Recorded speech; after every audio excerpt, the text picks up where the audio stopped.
you mentioned attachment. What are some of the ways that you would suggest parents breaking through this barrier so that they can actually reach their child and truly bond with them?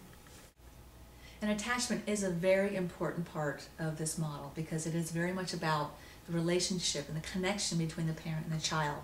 And when I had mentioned trauma before, what happens in the traumatic experience is that there is a break in attachment. And that trauma can be an early childhood experience of a child within the hospital where the child is separated from the parent. It can be a divorce situation, it can be domestic violence, it can be adoption, foster care. We don't always consider the impact that trauma has on our children and to never ever minimize that. And so from that perspective, we have to then say there's been a break. There's been a break in the level of safety that child has felt. There has been a break in the security in the relationship. And so attachment then is about how can we reconnect parent and child together? How do we bring those two back together into the model that they were originally designed to be? I mean, the essence of parenting is connection with your child. And so if there's a break there, we have to repair that break and then build it from that point forward.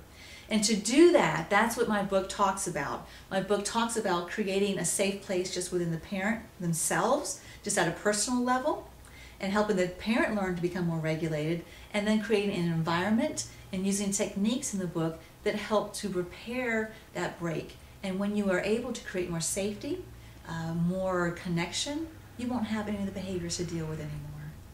Definitely. Thank you, Heather.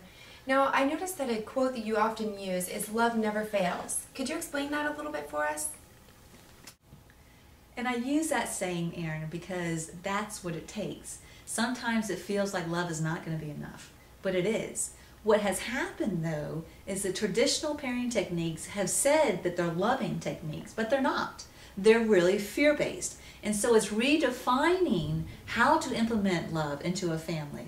And when we can do that, we know that love never fails. Love is always the answer. It's just a matter of learning how to implement it in a productive and healthy way in families.